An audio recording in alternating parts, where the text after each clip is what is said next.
Hello, this is Dr. Grande. Today's question is, can I analyze the case of Rebecca Coriam? Just a reminder, I'm not diagnosing anybody in this video. I'm only speculating about what could be happening in a situation like this.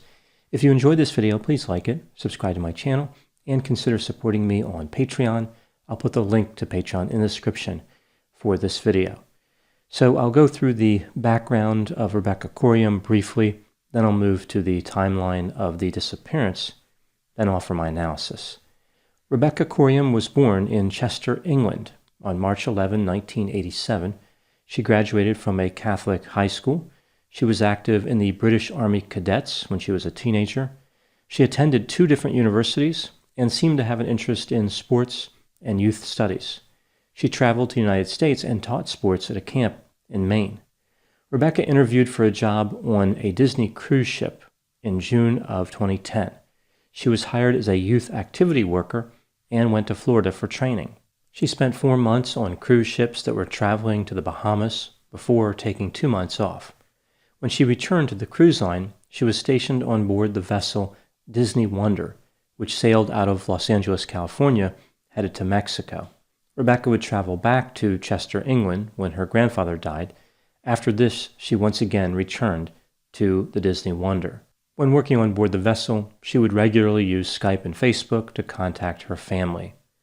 On March 21, 2011, the Disney Wonder sailed from the port of Los Angeles, headed to Mexico. Rebecca sent a message to her parents saying she would contact them the next day. At 2 a.m. on March 22, she is spotted in the staff bar area. She was having a couple of beers and was described as happy-go-lucky. At 9 a.m., Rebecca missed the start of her work shift. Crew members tried to reach her using the public address system, but she did not respond. Rebecca was not in her room either. The vessel had a number of surveillance cameras, which were reviewed. At 5:45 a.m., she was seen talking on one of the internal phones in the crew quarters on Deck 1. She was wearing what appeared to be men's pajamas. She seemed to be distressed. A man walks up to her and appears to ask her if everything is okay. Based on the movements of her mouth, which can be seen in the camera footage, she appears to respond with the words, "Yeah, fine." Then she hangs up the phone and walks away. This was the last time she would ever be seen. As the crew searched the vessel looking for her, the United States Coast Guard and the Mexican Navy searched the water along the path which the Disney Wonder had been sailing. Nobody found anything. Rebecca was never seen again. The Disney Wonder is registered in the Bahamas. Therefore, a detective from the Bahamas was sent to investigate. According to Rebecca's parents, the detective only spent 1 day on the ship, during which he interviewed a few crew members but didn't talk to any passengers. The official theory from the authorities in the Bahamas is that Rebecca had been swept overboard by a rogue wave. Even though at the time she went missing, the seas were normal in the area, and the area that she was thought to be in had walls that were taller than her. Did the rogue wave sneak on board and kidnap her? Perhaps the wave snuck in through an unlocked hatch. Did she owe the wave money? It's not really clear how a wave that large could have hit the ship and no one noticed. It was like a ninja wave trained in stealth tactics. The authorities declared Rebecca's disappearance not suspicious. In 2015, Rebecca's parents accepted a settlement from Disney for an undisclosed amount. The conditions of the agreement say they cannot talk to anyone about the case. My guess is that they were given more information at that point about what happened to Rebecca. Like the cruise line didn't want to share what they knew until there was no possibility of the parents talking in public. The problem for Disney is that no matter what the cause of the disappearance was, it would not look good for them. When people get on board a cruise, whether they're passengers or crew members, returning is a key part of the experience. If the returning part is left out, it doesn't seem like it's going to be as much fun. What are the possibilities here in addition to the official story? What other theories may explain what happened? Some of the crew members said there was a cover-up by the police in the Bahamas and Disney. A bartender told a journalist that Rebecca slipped while she was jogging on Deck 4 and flew over the railing. Based on the video evidence, it doesn't appear as though Rebecca was jogging on Deck 4. Another crew member said that Rebecca had gone overboard while at the crew pool on Deck 5. One of her flip-flops was found in the area, and the company had even put flowers near the wall of the pool. The cruise line apparently did return a pair of flip-flops to Rebecca's parents. They were found in her cabin, though, not at the pool. Her parents would say that the flip-flops recovered in the cabin were not hers. They were a size and a half too small, and they had another crew member's name and cabin number written on them. It doesn't seem like a stretch to make the assumption they didn't belong to Rebecca. Another crew member said that Rebecca liked to take chances. She thought that perhaps Rebecca had climbed up and sat on a wall next to the crew pool and fallen off the ship. One crew member, claiming to be Rebecca's girlfriend, said that just a few weeks before Rebecca's disappearance, the two of them were involved with a man who was the boyfriend of Rebecca's girlfriend. So this was a love triangle.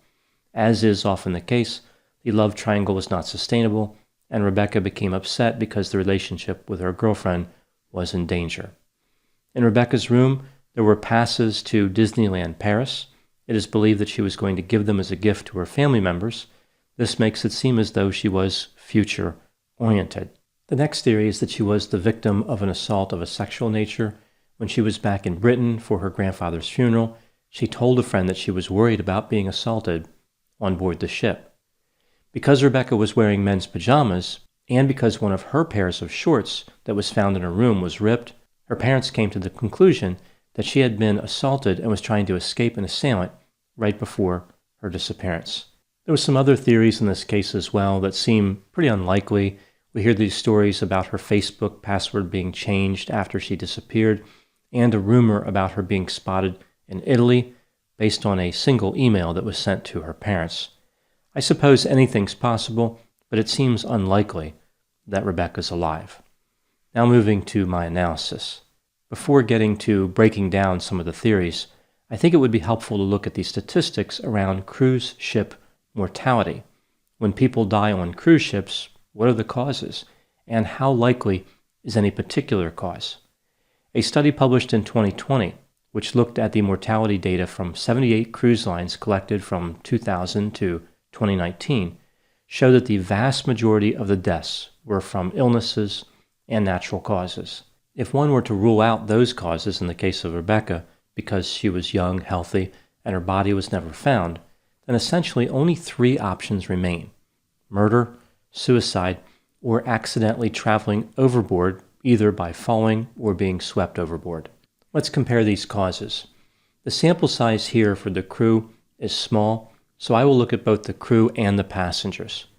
Murders accounted for 10% of all deaths for crew members and 2% of passenger deaths.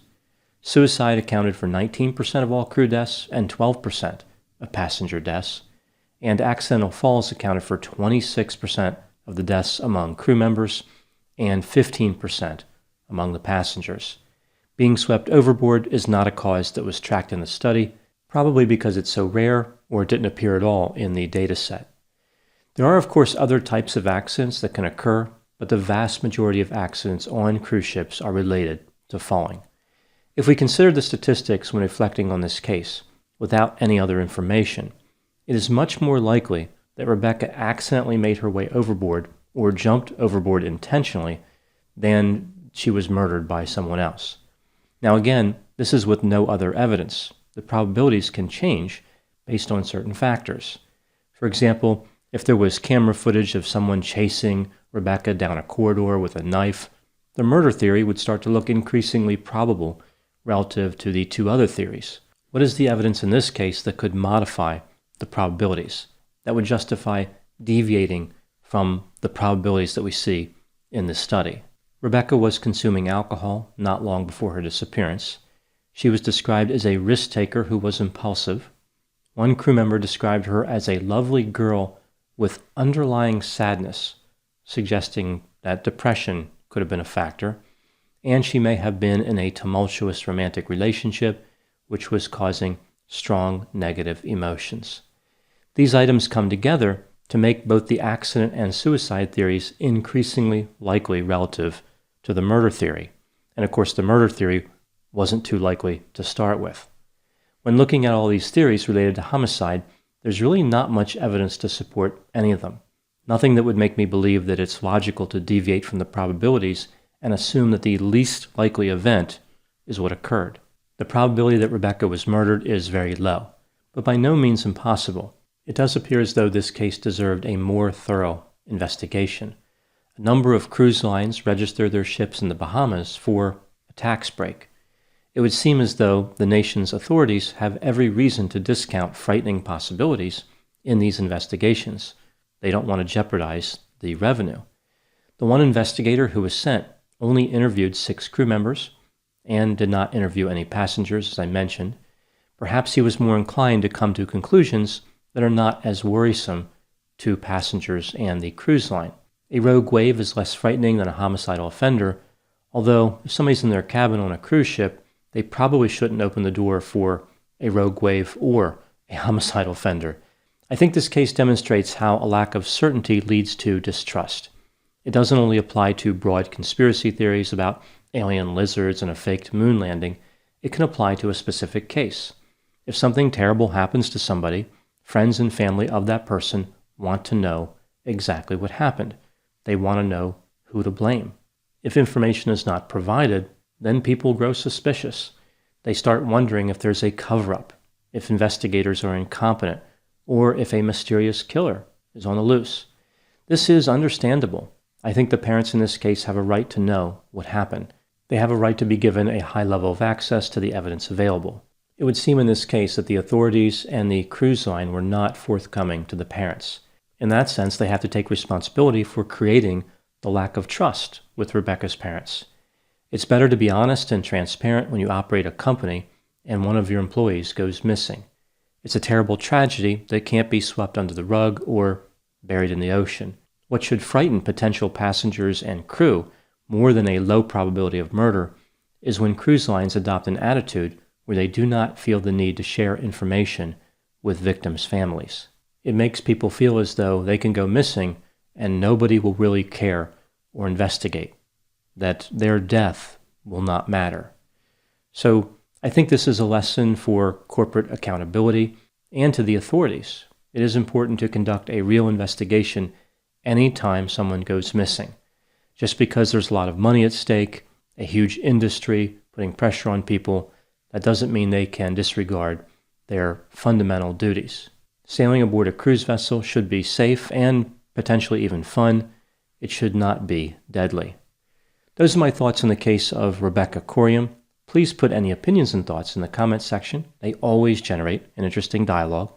As always, I hope you found my analysis of this topic to be interesting. Thanks for watching.